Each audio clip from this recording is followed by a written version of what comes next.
Okay, looking at the test cases, it seems like you are more interested in the phonetic palindrome than a literal palindrome. Is my understanding correct? I'm not quite sure what you mean by phonetic palindrome. The problem focuses on checking if a string reads the same forward and backward, ignoring spaces, non alphanumeric characters, and case. Could you clarify your understanding or share your initial approach? That's what I wanted to clarify because you are supposed to ignore the case and also ignore punctuation marks and things like that. That's what I wanted to confirm.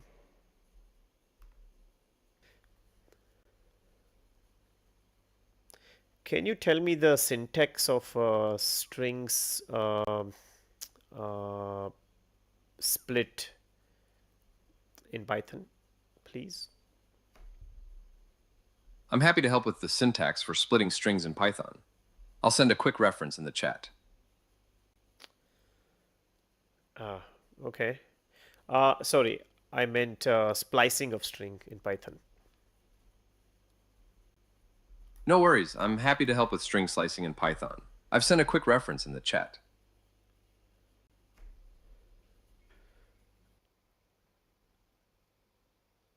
Great job. I see that all tests have passed for both parts of the problem. Can you walk me through how your solution works for checking if a string can be a palindrome by removing at most one character? Sure. So in that second part, what I'm doing is kind of leveraging the is palindrome function that was implemented in part one. So to start with, if the given string is already a palindrome, then we are all good. If not, you walk through the entire length of the string character by character, remove that character, and with that updated string, you check whether it's a palindrome or not. So yeah, that's the approach I'm taking there. Thanks for explaining your approach. Can you tell me about the time and space complexity of your solution for part two?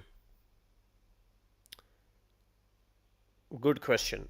So uh, what we are doing here is, we have a for loop of that goes through every single character in the string, and then inside that for loop, there's another for loop that is hidden in the isPalindrome function. So, your time complexity here would be uh, O square, O n square. Thanks for breaking down the time complexity. Can you also explain the space complexity? And are there any ways you think the solution could be optimized further? Yeah, definitely. If I would have attempted this problem in C or C++, I would have taken a very different approach. In Python, you are spoiled to have so many, built-in functions which kind of hides the complexity, but at the same time, it is not optimized for space and time. So, for example, if I want to change this to make it more efficient, what I can do is I can just use two different pointers uh, pointing at the beginning and end of the string. Was it clear?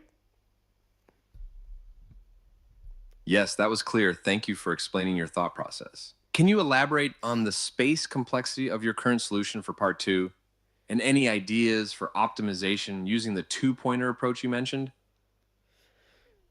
Definitely, yes. So now what's happening is, every time I'm also uh, having an updated string, which is by joining two different parts of the original string. So it keeps, using more space on the stack because of, a new variable where, the string buffer, two string buffers are joined. And if I use the two pointer approach, I will not need to allocate more space for the string over there.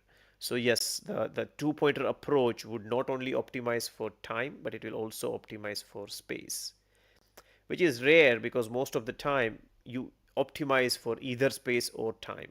But the two pointer approach would optimize for both time and space.